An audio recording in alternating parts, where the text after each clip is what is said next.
Elhamdulillah, wassalatu wassalamu ala rasulillah. Allahun e falenderojmë, pejgamberin sallallahu alaihi wasallam, salata dhe selama i dërgojmë. Dërun vllazën, s'ka dyshim se qëllimi kryesor i arjes tonë në këtë botë është që vetëm Allahun të adhurojmë dhe vetëm atij t'i besojmë. Thot Allahu në Kur'an: "Wa ma khalaqtul jinna wal insa illa liya'budun." Nuk i kam krijuar gjindët dhe njerëzit për asgjë tjetër posa të më adhurojnë. Do thot detyra kryesore, obligimi më i madh që e kemi në jetën e kësaj bote është që ta njohim Allahun, vetëm atë ta besojmë dhe vetëm atij t'i nënshtrohemi dhe vetëm atë ta adhurojmë.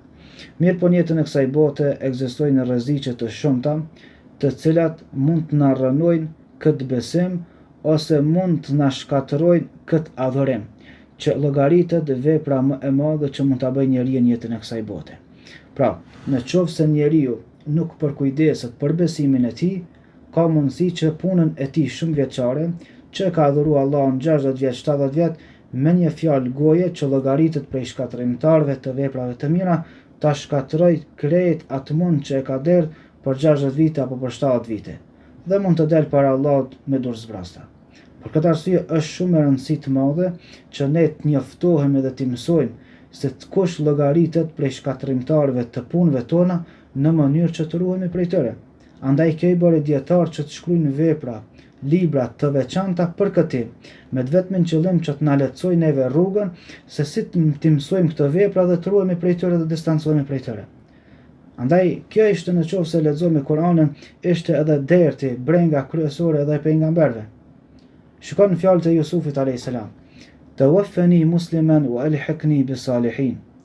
I u lut Allahut, pejgamberi i Allahut, i u lut Zotit duke i thënë: "Ma merr shpirtin duke qenë besimtar me besim të pastër dhe të ruajtur, dhe më bashkon me të mirët." Porosia e fundit e Ibrahimit alayhis salam bashkë me Jakubit, që e bërin ndaj fëmijëve të tij, cila ishte që ta ruanin besimin e tyre, ku tha: "Wa wassa biha Ibrahimu banihi wa Yaqub, ya baniya inna Allaha astafa lakumud-din, fala tamutunna illa wa antum muslimun."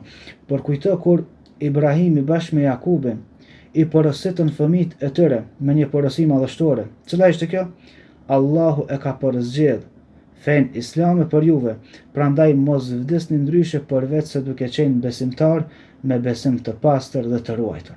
Ndaj pasi që Zoti e ka porosgjedh për neve fen islame, detyrë e jona është që ta ruajmë atë. E si ta ruajmë? Duke i mësuar rreziqet të cilat mund të na shkatërrojnë këtë besim, apo mund të na shkatërrojnë edhe punën tona në përgjithësi.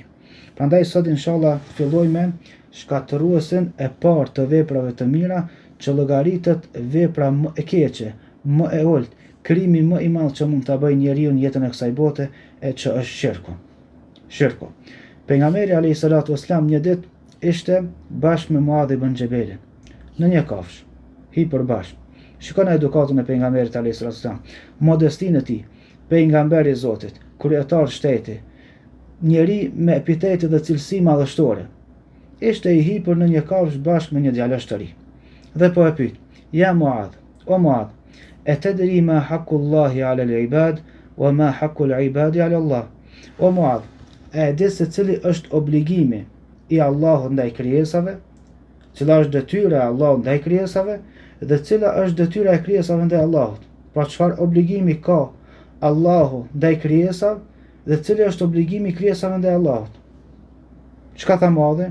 Edukata e sahabëve: "Allahu wa rasuluhu a'lam."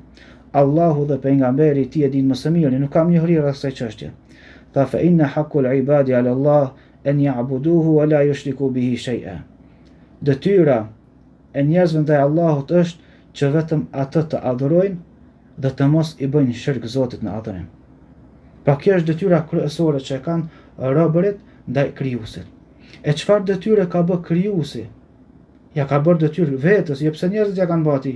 Pra Allahu ja ka bërë detyrë vetës që mos ta dënoj askënd që ruhet prej shirkut. Andaj kjo na tregon edhe për rëndësinë që e ka me shku tek Zoti me besim të pastër dhe më rujt prej shirkut.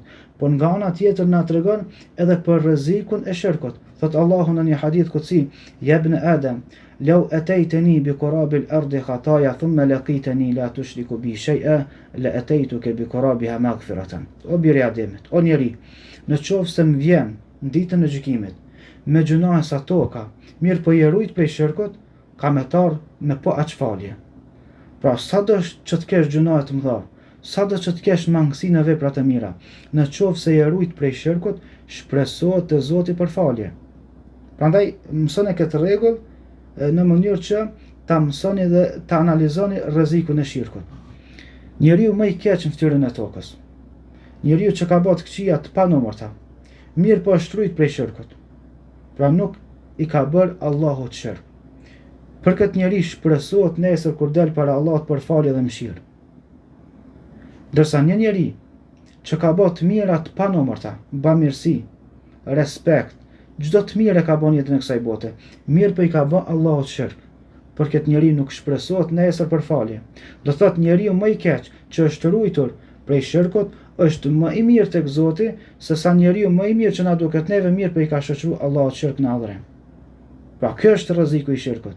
Që do thotë, në qovë se çdo të mirë e ke bën, çdo të mirë gjendet në cilësitë e tua, mirë po nga ana tjetër i ke bërë Allahut shirk, asnjë vepër e mirë nuk pranohet. Prandaj kjo na tregon edhe për rrezikun që ka shirku. Prandaj Allahu i Madhreshëm në Kur'an për të na përshkruar shëmtinë e shirkut çka tha, innamal mushrikuna najas. Ta me të vërtet, ata që i bëjnë Allahut shirk, mushrikët janë të papastër. Pra i quajti Allahut të papastër mushrikët, të ndyt, nga se e kanë ndyt zemrën e tyre, e kanë ndyt vendin që e pranon vetëm njëshmërinë e Zotit, e kanë ndyt me pabesim, e kanë ndyt me shirk. Atë të drejtë që ekziston vetëm për Zotin, atë ja kanë dedikuar edhe dikujt tjetër. Prandaj konsiderohen prej njerëzve më të ndyt dhe më kriminal në fytyrën e tokës tek Allah subhanahu wa taala. Yahya alayhis salam na tregon pejgamberi alayhis salatu wassalam për Yahyan. Yahya ka qenë djali i Zekriait dhe ka qenë pejgamber i dërguar tek Benu Israilit. Dhe Yahya alayhis salam e ka pas një xhamat çuditshëm. Do thotë kur i ka këshilluar atë, është dashur mirë me përcjell gjendjen e tyre. Nga se kanë pas mundësi që me refuzu. E për këtë arsye e ka përcjell gjendjen e tyre kur janë mirë që mi këshillu. Prandaj një ditë prej ditëve i mblodhi ato në xhamin Aksa dhe i porositi me 5 porosi, me të cilat Allahu i Madhreshëm i kishte porosit Yahyan që me lajmëru popullin e tij. Dhe çka i tha? O popull jam, Allahu më ka obligu me 5 gjëra. E këto 5 gjëra po i kumtoj të kjo. E para, tha që me adhuru vetëm Allahun dhe mos me i bën shirk atij. Edhe po e bjen një shembull. Tha çka ja merr mendja juve në qovë se ndonjëri për ju e merr një punëtor, një rob. E merr, e ushqen, e pagun, ja tregon orën ku e ka me punu. Pra ja tregon vendin e punës, ja tregon orën ku ka me shku me punu. Edhe thot që kjo është vendi ku ki me punu. Tash kur të vjen mbrëmje, e gjen punëtorin që e ka ushqy. Ja ka dhënë rrogën, ja ka pagu ditën, e gjen që ka punu në orën e dikujt tjetër. A ka më kënaq me këtë gjest që e ka bërë kjo punëtora? Natyrisht që s'ka më kënaq. Natyrisht që kam jarë shumë këtë qyshun, të kam ushqy, të kam pagu, e ti nuk po e punon tokën që të kam obligu me punu, po po shkon tek një tokë tjetër. Pa ç'është është shirku? Allah ti ka dhënë tëna këtë të mira. Për me adhuru ata, e ti po e adhuron dikant tjetër përveç tij. Prandaj llogaritet prej gjunaheve që Zoti nuk e fal kurrë.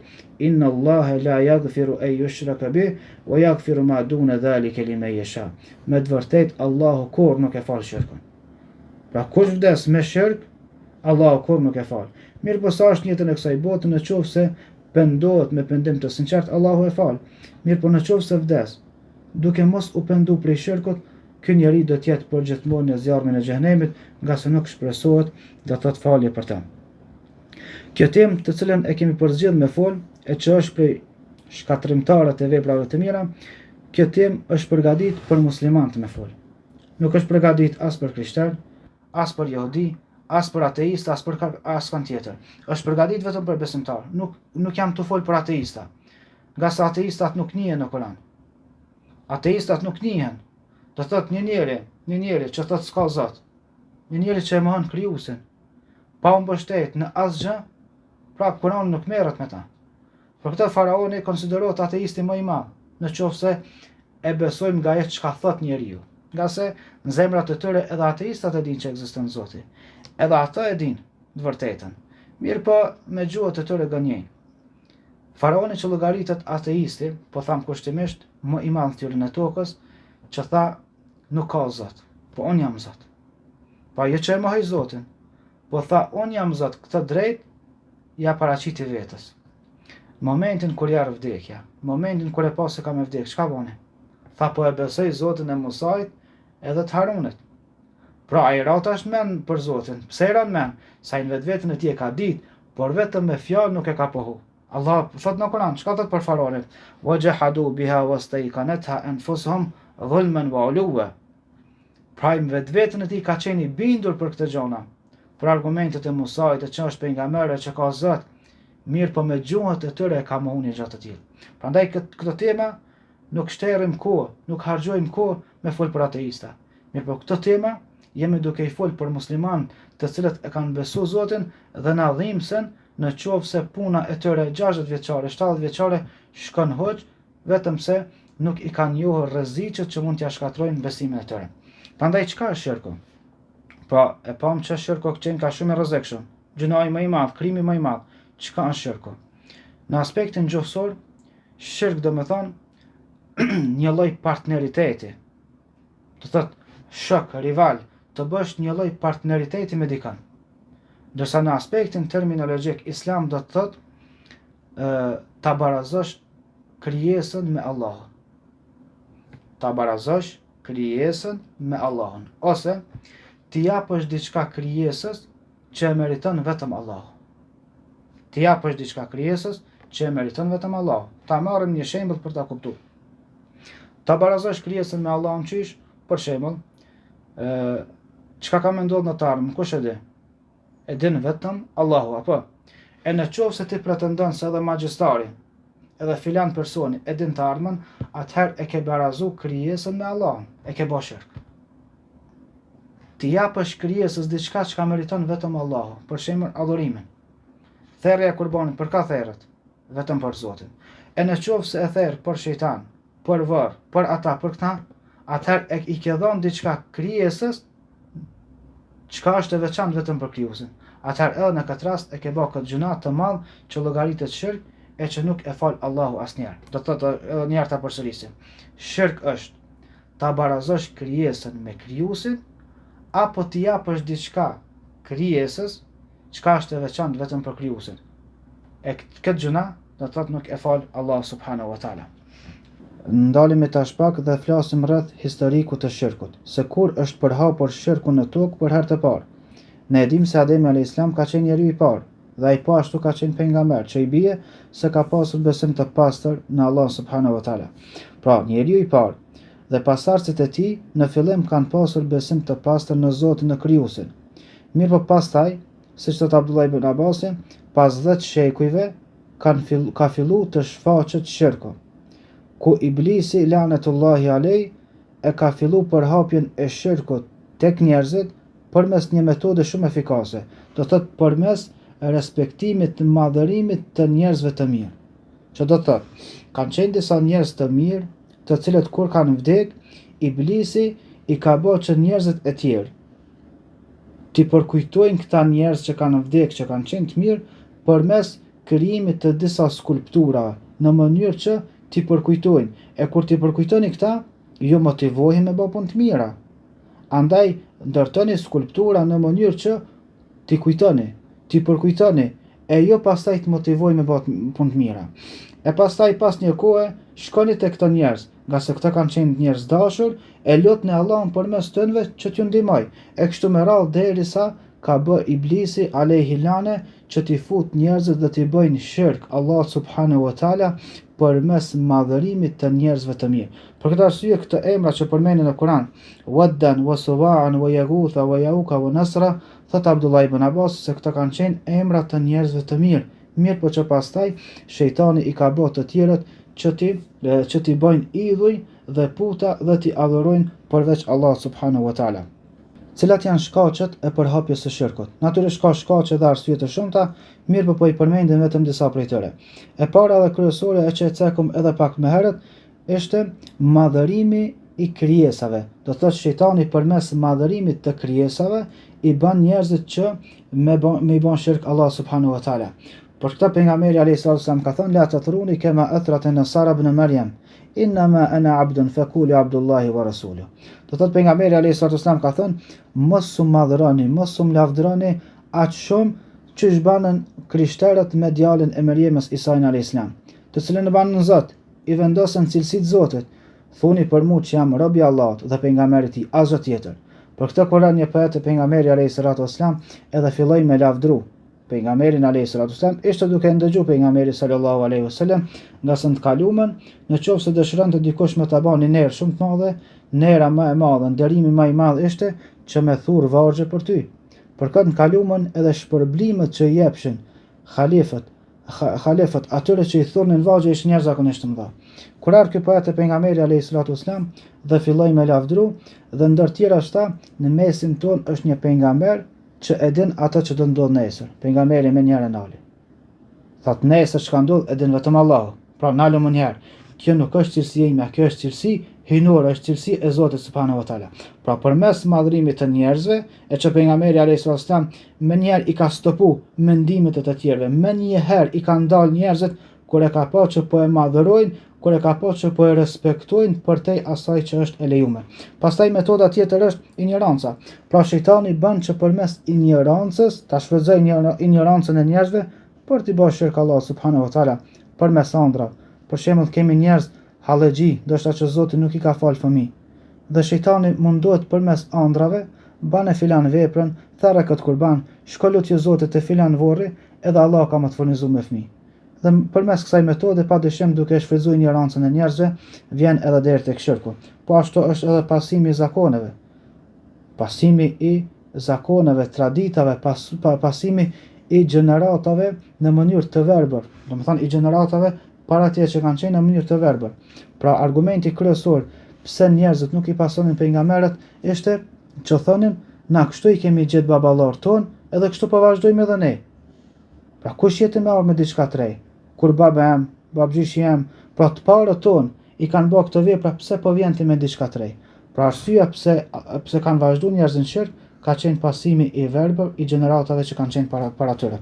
Po ashtu edhe Ibn Kaimi e përmend edhe një shkak tjetër, thotë mendimi i keq në Allahun i bën njerëzit që me i bën shirk atij. Qysh mendimi i keq? Për shembull, nëse dikush ka mendim të mirë për Allahun, a merr ndërmjetësues mes tij dhe mes Zotit? Nuk merr ndërmjetësues. Për shembull, nëse ka nevojë për diçka, i lutet direkt Allah duke i thënë o Zot ndihmo, nga se vetëm ti ke mundësi me ndihmu, edhe unë shpresoj shumë tek ti që ke më ndihmu. Po ai që ka mendim të keq për Zotin çka bën? Shkon tek një njeri i mirë, ku përmes atij mundohet që me lut Zotin. Pra, apelut Allahun për ma pranu që dua. Shkon tek filan varri që është njeri i mirë, që ka qenë njeri i mirë, dhe përmes atij varri, përmes atij personi që ka vdek në varr, mundohet me hin qef Zotit. Pra përmes ndërmjetësimit i ban shirk Allah subhanahu wa taala. Pra duke pas mendim të keq për Zotin, i ban shirk Allah subhanahu wa taala. Pra këto ishin disa prej shkaqeve që njerëzit i shtin që me i bën shirk Allah subhanahu wa taala. Po i përmendemi vetëm edhe 3 rreziqe kryesore dhe po e përfundojmë temën e sotit sot, 3 rreziqet kryesore që i ka shirku, që nuk i kanë vepra tjera. Dhe kjo tregon për rrezikshmërinë e kësaj vepre e këtij krimi jashtëzakonisht madh. Shirku ndërmjet vllazën, kush bën shirk, krejt punët e mira i shkatruan. Allahu ju ka drejtuar pejgamberit alayhis salatu wasalam me këtë fjalë: la in ashrakta la yahbatanna amaluk. Në qoftë se i ban shirk Zotit, kush ka qenë pejgamberi alayhis salatu wasalam, sa punët e mira i ka pas. Çka po i thot Allah i madhreshëm? Në qoftë se i ban shirk Zotit, krejt punët e mira kanë me të shku hoq. Krejt kanë me të shkatru veprat e mira. E dyta, kush vdes duke mos u pendu prej shirkut, ka bërë shirk, edhe vdes pa u pendu prej shirkut, për të nuk shpresohet kurrë falje. Nuk shpresohet mëshirë në botën tjetër. Nuk e kap falje Allah subhanahu wa taala.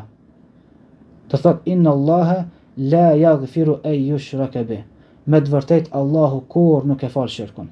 Dhe e treta, ai që vdes duke i bërë shirk Zotit subhanahu wa taala, ai do të jetë përgjithmonë në xhenem. Personi që vdes duke i bërë shirk Zotit, ai përgjithmonë do të jetë në xhenem.